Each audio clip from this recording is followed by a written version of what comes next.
Inspector Ashwin थाने में अपनी night duty कर रहा था। अचानक से एक कैदी बुरी तरह चीखने चिल्लाने लगा। बचाओ! अरे कौन है भाई? क्या हो गया? वो अपनी कुर्सी से उठा और उस लॉकअप की तरफ गया जहां से आवाज आ रही थी। अरे क्या हो गया? ऐसे क्यों चिल्ला रहा है? साहब, ये देखिए, पता नहीं कौन है। मैं तो इस लॉकअप में अकेला था, फिर ये कहां से आ गया? कितनी भयानक हंसी हंसे जा रहा है।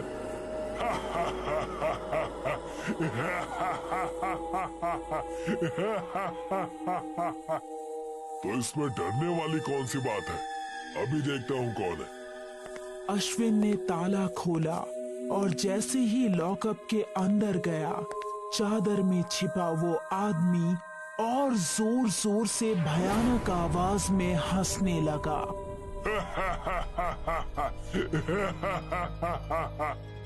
उसकी हंसी सुनकर एक बार को इंस्पेक्टर अश्विन भी डर गया था। फिर उसने खुद को हिम्मत बंधाई और उसकी तरफ बढ़ने लगा। अरे कौन है तू? अश्विन जैसे जैसे उसके करीब जा रहा था, वो चादर समेत दीवार की तरफ खिसकता जा रहा था। अश्विन ने दीवार के पास पहुंचकर हिम्मत करके अचानक से कपड़ा उठाया, लेकिन उस कपड़े के नीचे कोई नहीं था। Oh my God! कैदी चिल्लाता हुआ वहां से भाग निकला। इंस्पेक्टर अश्विन ने जैसे ही पीछे पलटकर देखा तो उसके सामने त्रिशूल लिए एक बहुत ही भयानक आदमी खड़ा था। चेहरा नीला पड़ा था और वो अपनी खून भरी आंखों से अश्विन को घूर रहा था। भीमा? अश्विन के इतना कहते ही उसने एक हमला ऐसा किया कि त्रिशूल अश्विन के पेट को चीरता हुआ आर पार हो गया। सुबह की ड्यूटी करने जब इंस्पेक्टर माधव वहां पहुंचा तो अश्विन को मरा हुआ देखकर उसको बहुत हैरानी हुई। उसने बाकी कैदियों से पूछताछ की।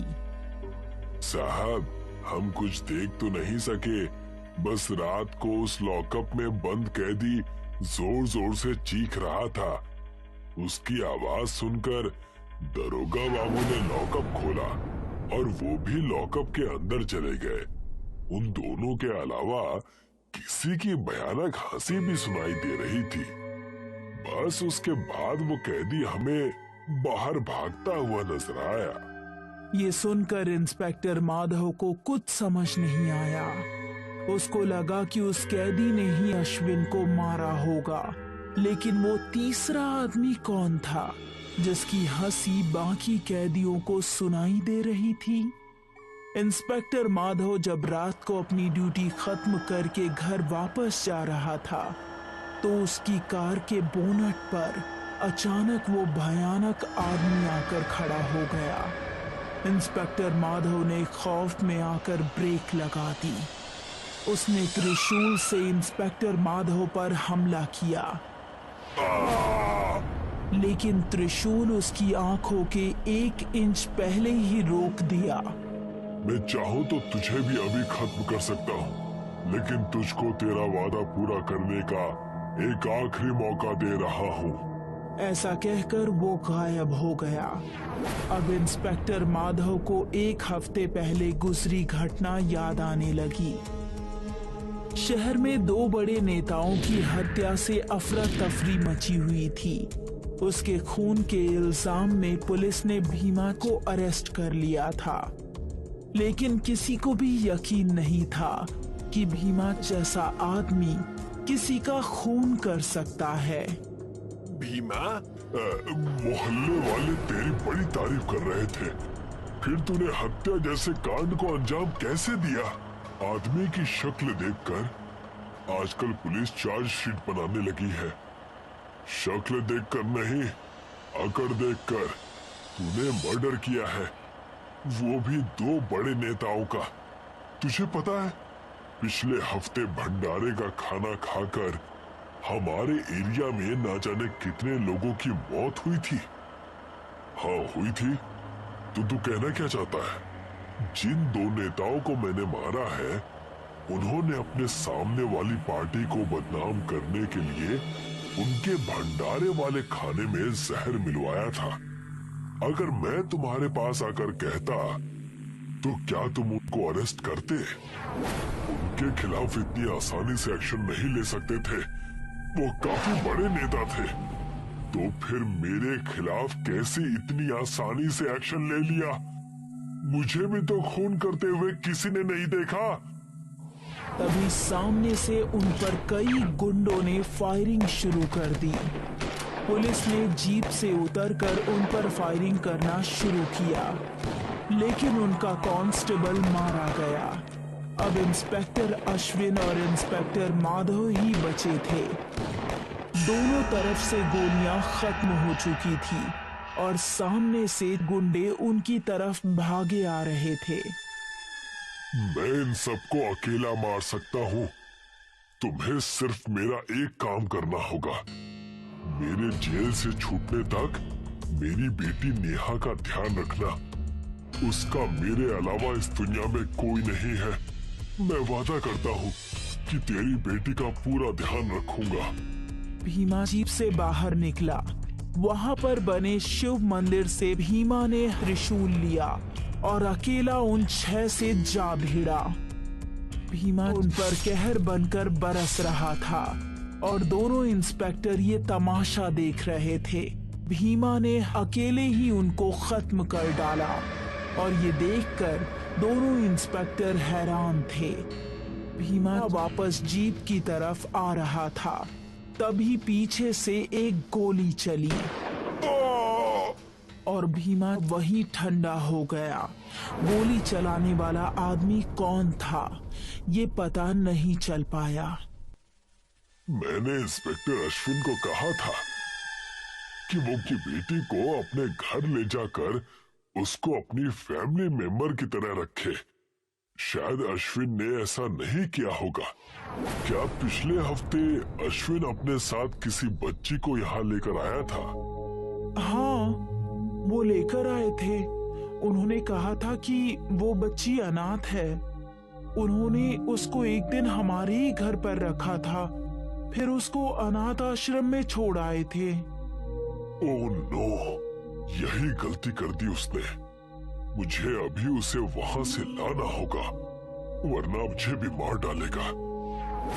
इंस्पेक्टर माधव देर ना करते हुए सुबह ही अनाथ आश्रम से नेहा को अपने साथ अपने घर पर ले आया और अपनी बीवी और अपने बेटे रिंकू को उसके बारे में सब कुछ बता दिया।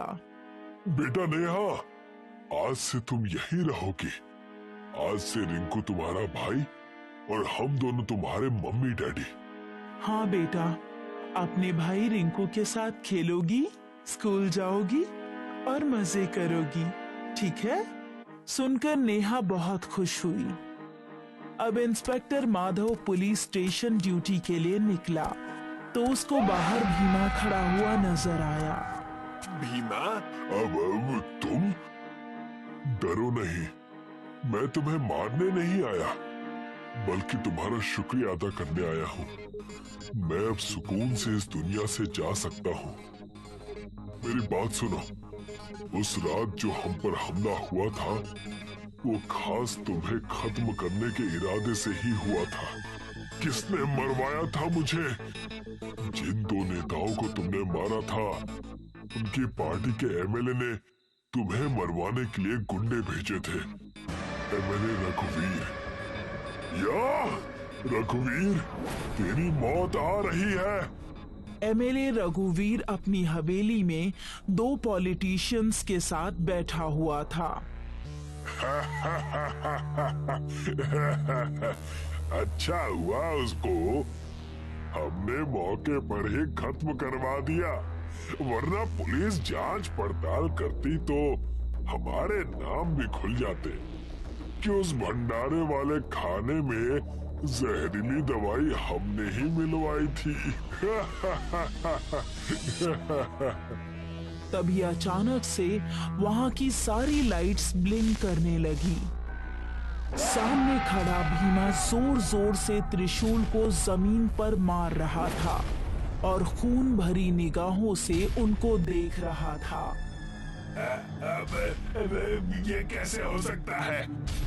ये कहकर वो उठा और उसने पीछे से गन निकालकर भीमा पर फायरिंग की।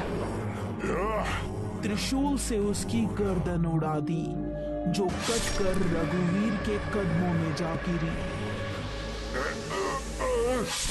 भागो! दोनों भागने के लिए जैसे ही दरवाजे की तरफ बढ़े, भीमा उनके सामने आ गया और एक ही बार में त्रिशूल दोनों के सीने से आर पार कर दिया। इंस्पेक्टर माधव वहां पहुंचा तो दोनों की लाशें त्रिशूल के सहारे जमीन पर खड़ी थी। जो भी पॉलिटिशियन अपने फायदे के लिए आम इंसान की जान खतरे में डालने की सोच रहा है, वो मरने के लिए तैयार हो जाए। देर रात का वक्त है। पुलिस स्टेशन में इंस्पेक्टर्स और कांस्टेबल्स के अलावा अब कोई नहीं है। सब लोग एक शांत रात काटने का इंतजार कर रहे हैं, लेकिन रात का तकाजा कुछ और ही है। इंस्पेक्टर साहब, हवलदार, बचाओ हमें, हमें बचाओ, हॉस्पिटल लेके जाओ हमें अभी। बचाओ। अरे ये क्या? कौन है ये दोनों? हमें बचाओ। हम अपने सारे गुनाह कबूल करते हैं, लेकिन हमें बचाओ। इंस्पेक्टर और दूसरे पुलिस ऑफिसर उनको देखकर हक्का बक्का रह जाते हैं। ऐसे तो सिर्फ फिल्मों में ही होता था कि गुनहगार खुद बोले कि मुझे जेल में डाल दो। इंस्पेक्टर ने बोला, क्या बकवास कर रहे हो? कौन हो तुम और तुम्हें हुआ क्या है? हवलदार, जल्दी से हॉस्पिटल फोन करो, जीप निकालो, बोलो कि हम आ रहे हैं। इंस्पेक्टर, हमें जेल में डाल दो, हम बेल पर छूट जाएंगे। हाँ, हम बेल पर छूट जाएंगे, बस हमें जेल में डाल दो, हमें सरकारी खर्चे पर एम्स भेज दो।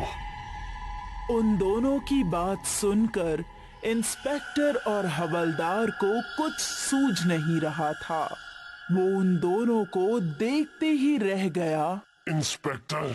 संजू और राजू दोनों इंस्पेक्टर के पैरों पर फिर से गिर जाते हैं, लेकिन इस बार उठते नहीं हैं।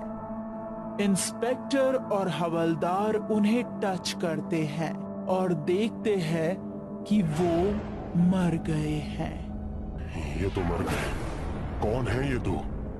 और इन्हें अगर कुछ तकलीफ थी तो अस्पताल क्यों नहीं ले गए? यहाँ क्यों आए? ये देख पुलिस स्टेशन में सब लोग बहुत चक्के से रह गए थे। आखिर कोई खुद पुलिस स्टेशन में आकर अपना गुनाह साहब, ये तो संजू और ये राजू लगता है। अभी इन्हें पहले तो हमने इन्हें पकड़ा था, बेल पे थे दोनों, वो आर्मी ऑफिसर के घर की चोरी के मामले में। उसका प्रेशर तो मुझे आज भी याद है। अच्छा हुआ वो ऑफिसर बच गया, वरना इन लोगों ने तो कोई कसर नहीं छोड़ी थी उस भले आदमी की 13वीं होने के लिए। अब खड़े खड़े मेरा मुंह क्या देख रहे हो? जाओ, जाके हॉस्पिटल को खबर दो। इन लोगों ने जीते जी तो नाक में दम कर रखा था, अब मर के क्या करतब करेंगे क्या पता। रात को जो पुलिस स्टेशन में हुआ उससे इंस्पेक्टर चकित तो था, लेकिन उसे जो हॉस्पिटल में डॉक्टर ने बताया उससे तो उसका माथा ही ठनक गया। आपके गुनहगारों की मौत ट्रूली शॉकिंग है। ना मैंने ऐसी मौत कभी देखी है और शायद ही मैं फिर से कभी देखूंगा। क्या मतलब डॉक्टर साहब? इनकी मौत मांस खाने से हुई है। ऐसा वैसा मांस नहीं, इंसानी मांस, और वो भी कच्चा। क्या? कच्चा इंसानी मांस? ऐसा कैसे हो सकता है? You mean cannibals? जी हाँ, लेकिन ऐसा लगता है कि इन्होंने पहली बार कच्चा मांस खाया था। इंसानी मांस तो दूर की बात है। फॉरेंसिक रिपोर्ट्स बताती हैं कि ये दोनों शॉक और हार्ट अटैक से मरे हैं। हो सकता है कि कच्चा इंसानी मांस खाने से इनको शॉक लगा हो। डॉक्टर प्लीज, जब तक हम इसकी पूरी तरह से तहकीकात नहीं कर लेते, किसी को डिस्क्लोज मत करो। इस शहर को मैन ईटर की जरूरत नहीं है। ठीक है इंस्पेक्टर, मैं अपनी रिपोर्ट में ये सब नहीं लिखूंगा, लेकिन जान लीजिए आपके चहेते शहर में अब कुछ ऐसा हो रहा है जो शायद आप ही रोक सके। इंस्पेक्टर ने जो सुना उससे वो चकित तो हो गया, लेकिन इन सब के पीछे क्या राज है, ये जानने के लिए हमें जाना पड़ेगा कुछ महीनों पीछे। देर रात है। संजू एक चोरी की हुई गाड़ी तेजी से चला रहा था। उसके साथ राजू, उसका दोस्त और दूसरा चोर भी है। अरे यार संजू, आज तो हमने बहुत सारा पैसा कमा लिया। अरे किसे पता था कि उस बुड्ढे के घर पे इतना पैसा होता। हाँ? चल भाई, 2-3 महीने के लिए आराम हो गया। अरे भाई, आजकल इन बुड्ढों के पास ही इतने पैसे होते हैं। जवानों का पैसा तो ईएमआई और क्रेडिट कार्ड्स बिल भरने में ही चला जाता है। इसीलिए बोलता हूँ, पुणे ऐसी जगह शिफ्ट हो जाते हैं, सीनियर्स ही सीनियर्स और पैसा ही पैसा। भाई अब तो शिफ्ट होना ही पड़ेगा। थोड़ा 3-4 महीने तो अंडरग्राउंड होना पड़ेगा। पिछली बार की तरह इस बार पूरी तरह तो फंसे नहीं, लेकिन बुड्ढा मानेगा भी नहीं। पुलिस केस तो जरूर करेगा। यार देख, पिछली बार जो हुआ वो मैं मानता हूँ कि मैंने गलत किया, लेकिन उस आर्मी ऑफिसर ने हमारा चेहरा देख लिया था और फोड़ भी दिया था। तेरे को भी लगी थी ना? अरे इसीलिए उसका खून करना पड़ा। अच्छा, खून करना पड़ा। और वो लड़की, उसका क्या था? उसको क्यों मारा? उसने तो हमारा चेहरा भी नहीं देखा था।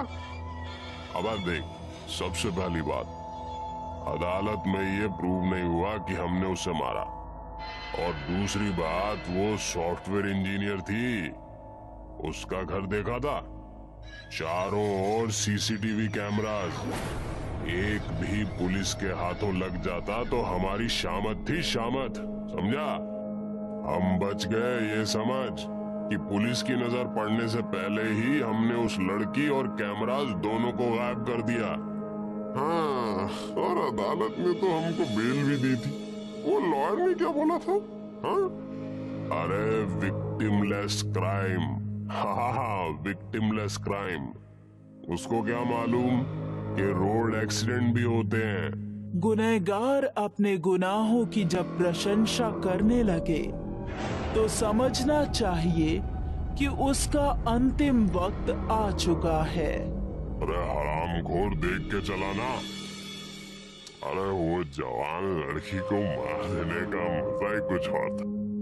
किसी आदमी को मारते हैं तो वो झगड़ा मारामारी करता है, लेकिन वो लड़की तो मुझे छोड़ दो बोलते बोलते थकी नहीं, और तुमने उसका गला काट दिया। हाँ, बिल्कुल जैसे कोई कसाई मुर्गे का गला काट देता है। हाँ, और क्या मुर्गी थी वो। देख, अपनी फ्रेंड है वो सोशल नेटवर्क पर। तू पागल हो गया क्या? जिसका खून किया उसका सोशल मीडिया पर तू फ्रेंड है? अरे केस तो चलता रहेगा। लॉयर को क्या मालूम कि सोशल मीडिया पर क्या चल रहा। तू फोटो देख, फोटो क्या कड़क माल है, देख देख। अरे यार वो सब छोड़, अभी भूख लगी है, कहीं खाना खिला दे यार। अब तू बोल रहा है कि अंडरग्राउंड हो जाना पड़ेगा, तो क्या पता मुंबई का खाना कब नसीब हो। हाँ वो तो है भाई। चल, एक नया चाइनीज का ठेला खुला है, वहीं जाते। अरे कल सुबह की टिकट खरीद कर गाँव चले जाएंगे। संजू और राजू को भूख तो लगी है, लेकिन उनको ये नहीं मालूम कि जो उनके साथ अब होने वाला है वो शायद हर गुनहगार को गुनाह करने के पहले 100 बार सोचने पर मजबूर कर